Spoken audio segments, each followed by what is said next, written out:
को उठाकर समुद्री नदी में वो भी आधा जलाए फेंक दी। क्या इन तीनों की फांसी को ब्रिटिश सरकार द्वारा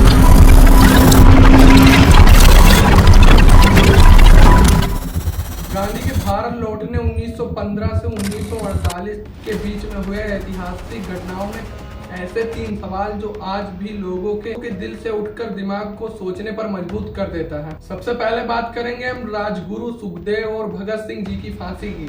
1931 में जब पूरा देश खोल रहा था और आज भी ये सवाल लोगों के दिल से उठकर दिमाग को ये सोचने पर मजबूर कर देता है कि खुद एक वकील होते हुए भी क्या इन तीनों की फांसी को ब्रिटिश सरकार द्वारा रुकवा नहीं सकते थे या फिर उन्होंने कोई प्रयास नहीं किया।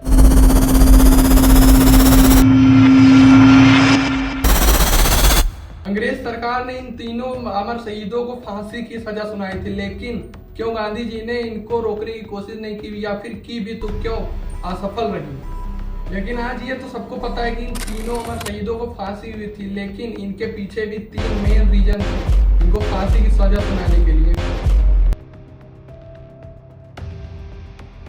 सबसे पहले आपको उन तीनों मेन रीजनों को समझना पड़ेगा।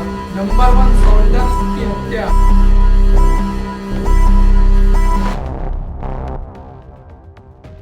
1928 में इन्होंने मिलकर जेपी सॉन्डर्स की यानी एक अंग्रेज अधिकारी की हत्या कर दी थी। इस अंग्रेज अधिकारी की हत्या इसलिए की गई क्योंकि इनको लाला लाजपत राय की हत्या का विरोध करना था और उनकी हत्या का बदला भी लेना था, जो कि एक कमीशन के विरोध में उनके ऊपर लाठीचार्ज की गई थी और उनके सिर पर लाठी लगने से उनकी मृत्यु हो गई थी। इसीलिए इन तीनों लोग के अंदर खून सवार हो गया था और ये तीनों लोग उनको मारने के लिए आतुर हो गए थे। फिर क्या था, इन सॉन्डर्स की हत्या के बाद इन तीनों लोगों को मुख्य दोषी माना गया और इनको गिरफ्तार कर लिया गया। दूसरा मेन रीजन था 8 अप्रैल 1929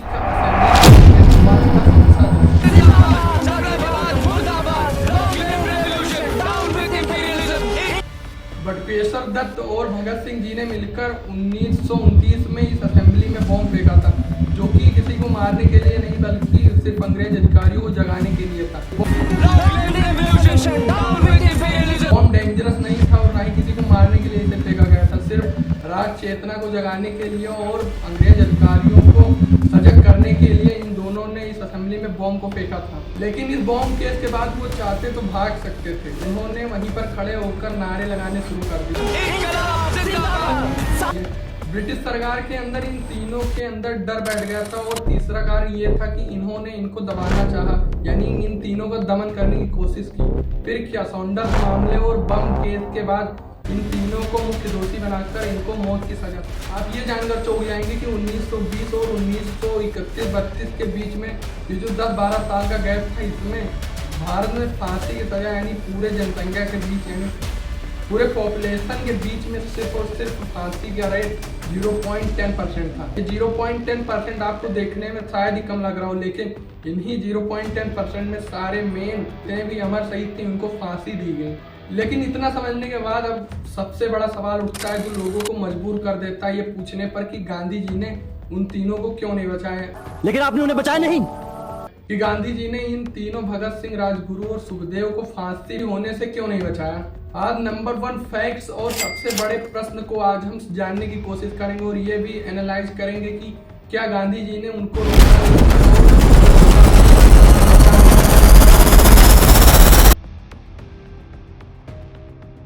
अगर आप बहुत ज्यादा सोच और डीपली हिस्ट्री में जाएंगे तो आप ये जानेंगे कि गांधी जी की जो उनकी सीमाएं और उनकी कोशिशें थी वो बहुत ही ज्यादा सीमित थी।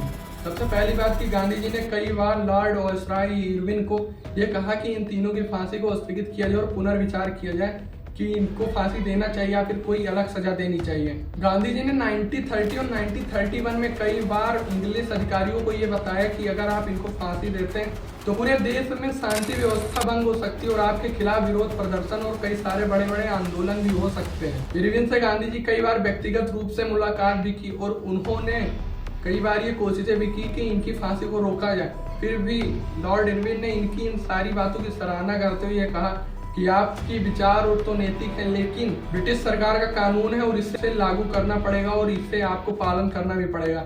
यानी कि गांधी जी के जो सारी शक्तियां थी वो एकदम सीमित थी।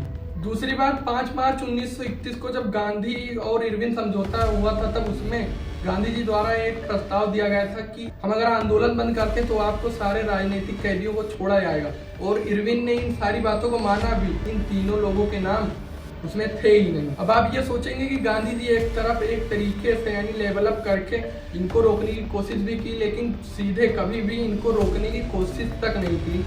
उस टाइम पर आप ये भी जानिए कि कांग्रेस ने ये दावा किया था कि अगर ब्रिटिश सरकार द्वारा कोई कानून पारित किया गया है तो उसे राजनीतिक तौर पर मानना जरूरी है, जिससे कोई भी आंदोलन और कोई भी राजनीतिक गतिविधियों में अभाव और शांति भंग होने जैसे कार्य बीच में ना आए। बाद में गांधी जी ने भगत सिंह की ब्रेवरी पर बहुत ज्यादा प्रेस किया, लेकिन उन्होंने भगत सिंह जी की फांसी को रोकने को सीधे प्रयास कभी भी नहीं किया। इसके बाद जितने भी यूथ एक्टिविस्ट थे वो सभी डाउन विद गांधी के नारे लगा रहे थे और गांधी जी को कोसते और गांधी के खिलाफ विरोध प्रदर्शन भी कर रहे थे। फिर क्या था, 1931 में इन तीनों लोगों को फांसी पर चढ़ा दिया गया। सभी को फांसी होने के बाद लाहौर ट्रिब्यून के एक पत्र पर यानी समाचार पत्र पर फ्रंट पेज पर यह लिखा जाता है, भगत सिंह, राजगुरु एंड सुखदेव एग्जीक्यूटेड। लेकिन अब जो आपको बताने वाले हैं उससे आज तक आपको बताया ही नहीं गया हिस्ट्री में। जानकर शौक हो जाएंगे, इन तीनों की फांसी के बाद इनकी संपूर्ण शरीर को इनके परिवार वालों को नहीं दिया गया। अंग्रेज अधिकारियों ने इनके शरीर को उठाकर सतलुज नदी में वो भी आधा जलाए फेंक दिया था, क्योंकि इन सभी को डर था कि अगर इनके शरीर को सीधे सीधे सौंप दिया जाएगा तो बहुत बड़े आंदोलन होंगे और कई सारी युवा क्रांतिकारियों को प्रेरणा मिलेगी।